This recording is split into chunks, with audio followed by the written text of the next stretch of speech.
স্তরে আমরা বলছি, যেটা সবচেয়ে উল্লেখযোগ্য, সুপ্রিম কোর্ট আজকে তার নির্দেশে বলেছেন যে 2 তারিখের মধ্যে অযোগ্যদের তালিকা প্রকাশ করতে হবে।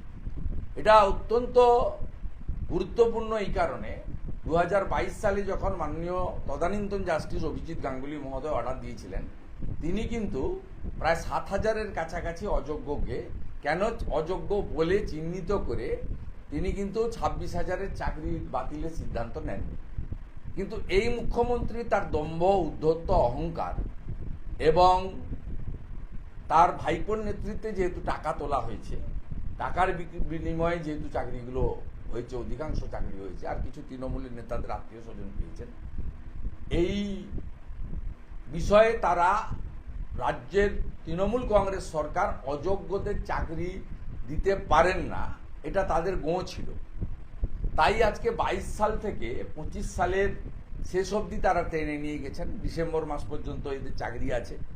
ডিসেম্বরের মধ্যে রিক্রুটমেন্ট কমপ্লিট করতে হবে। 31শে ডিসেম্বরের পরে আর কারোরই পুরনো যারা আছেন শিক্ষক শিক্ষাকর্মী, যা সুপ্রিম কোর্টের নির্দেশ, সেটা আমি শুধু উল্লেখ করছি। আমার এক্ষেত্রে